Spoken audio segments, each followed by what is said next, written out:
రైతు బంధు విషయంలో పూర్తిగా విమర్శలను ఎదుర్కొంది. ఆ రైతులకు ఎంతవరకు రైతు బంధు ఇస్తే రైతులకు మేలు జరుగుతుంది, ఎవరికిస్తే రైతు బంధు లాభం జరుగుతుంది అనే అంశాలని మనం ఒక్కసారి ఇక్కడ కొంతమంది రైతు సంఘాల నాయకులు ఉన్నారు, వాళ్ళని అడిగి కొన్ని విషయాలు తెలుసుకునే ప్రయత్నం చేద్దాం. చెప్పండి, రైతు బంధు విషయంలో ఇప్పుడున్నటువంటి కాంగ్రెస్ ప్రభుత్వం ఎట్లా ఇస్తే బాగుంటుంది, ఎవరికి ఇస్తే బాగుంటుంది? గత చాలా సంవత్సరాలుగా రైతులకి రైతు బంధు అనేది రైతులకు ఏదైతే మేము చేస్తున్నామని చెప్తున్నటువంటి ప్రభుత్వాలు ఎవరు కూడా రైతులకి సరి అయినటువంటి న్యాయము పూర్తి స్థాయిలో చేయడం లేదు. ఈ ప్రభుత్వాలే కాదు, గతంలో ఉన్నటువంటి ప్రభుత్వాలు కూడా రైతులకి నిజమైనటువంటి లబ్ధి చేకూర్చలేదు. గత ప్రభుత్వాలు కూడా రైతు బంధు అనేటివి చాలా పెద్ద భూస్వాములకు రైతు బంధు ఇవ్వడం జరిగింది. అందులో 50 ఎకరాలు, 100 ఎకరాలు, 500 ఎకరాలు ఇలాంటి వాళ్ళకు కూడా రైతు బంధు ఇవ్వడం జరిగింది. దాంతో ఏమైందంటే నిజమైనటువంటి లబ్ధిదారులు ఎవరైతే నిజమైనటువంటి రైతు బంధు కోసం నిలబడి ఆ రైతు బంధు వస్తేనే మేము వ్యవసాయం చేసుకోగలుగుతామనే సామాన్య రైతుకి, అదేవిధంగా కౌలు రైతులకు కూడా పూర్తి అన్యాయం జరిగింది. ఈ కొత్త ప్రభుత్వాలు ఇప్పుడు వచ్చినటువంటి ప్రభుత్వము దాన్ని దృష్టిలో ఉంచుకొని గత ప్రభుత్వాలు చేసినటువంటి తప్పు కాకుండా రైతులకు పనిముట్లు, రైతులకు ట్రాక్టర్లు, రైతులకు విత్తనాలు, రైతులకు పురుగు మందులు, ఎరువులు ఇలాంటివి ఉచితంగా ఇచ్చి రైతులకు ఒక రైతు బ్యాంక్ సిండికేట్, ఒక బ్యాంక్ అన్నమాట, విత్తనాల బ్యాంకును ఏర్పాటు చేసి రైతులకు ఉచితంగా విత్తనాలు, ఎరువులు ఇచ్చేటటువంటి దిశగా ఈ ప్రభుత్వము నిర్ణయం తీసుకొని దాన్ని అమలు చేస్తే చాలా బాగుంటుంది. మీరేం చెప్తారు సార్? ఇప్పుడు ఏదైతే కోల్డ్ స్టోరేజ్లు అంటున్నారు, అట్లాగే రైతుకు సంబంధించిన అంశాలు చెప్తున్నారు, దీని మీద మీరేం చెప్తారు? ఇప్పటి వరకు ప్రభుత్వాలు 75 సంవత్సరాల స్వతంత్ర భారతదేశంలో ప్రభుత్వాలు రైతును ఓటరుగానే చూశారు.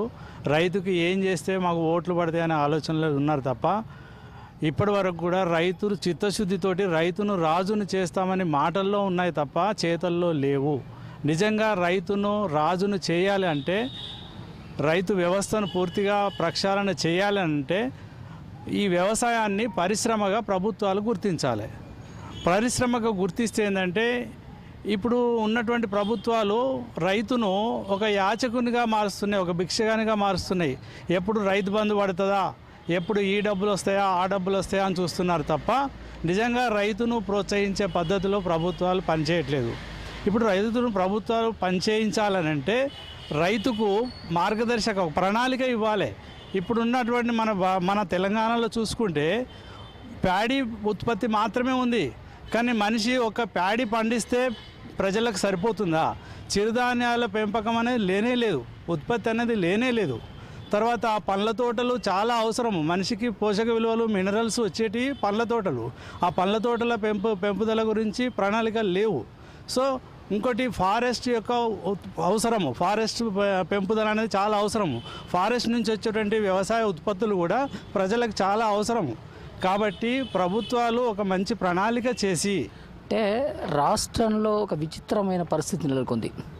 అంటే ఈ 10 ఏళ్లలో రాష్ట్రంలో పంటల దిగుబడి పెరిగింది, రైతుల ఆదాయం తగ్గింది స్థూలంగా. ఇకపోతే అప్పులు, ఆత్మహత్యలే మిగిలాయి తప్ప రైతుకు లాభసాటిగా సంపాదించిన సందర్భాలు చాలా తక్కువ.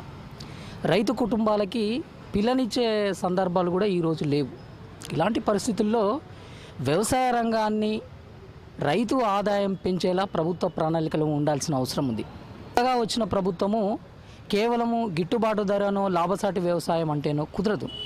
వ్యవసాయ రంగాన్ని పూర్తిగా ప్రక్షాళన చేయాల్సిన అవసరం ఉన్నది. ఒకటే చెప్తున్నారు, ఇవన్నీ కాగితాలకే పరిమితం అవుతున్నాయి. 75 ఏళ్ల నుంచి రైతుల జీవితాలు మారలేదు. రైతులకు సంబంధించి పూర్తిగా ప్రక్షాళన చేయాలి. రైతుకు సంబంధించినటువంటి ఈ రోజుల్లో రైతు అంటే చాలా సామాన్యుడిగా మారిపోతూ ఉన్నాడు. రైతు కొడుకు కానీ, రైతు కూతురు కానీ ఒక పెళ్లి చేయాలంటే కూడా దీనమైన స్థితిలో ఉన్నారు. ఏదైతే పంటలు పెరుగుతున్నాయి కానీ రైతులకు ఉన్నటువంటి ఆదాయం పెరుగుతలేదు. దీని మీద రాష్ట్ర ప్రభుత్వం పూర్తి స్థాయిలో ప్రక్షాళన చేసి ఒక రైతుకు గిట్టుబాటు ధరనే ముఖ్యం కాదు, పంటల మీద దృష్టి పెట్టి కూడా ఇదంతా ప్రభుత్వం ప్రక్షాళన చేసి చెప్తా ఉన్నారు. ఇది సిద్దిపేట జిల్లా నుంచి తాజా పరిస్థితి. కెమెరా పర్సన్ రమేష్తో స్వామి.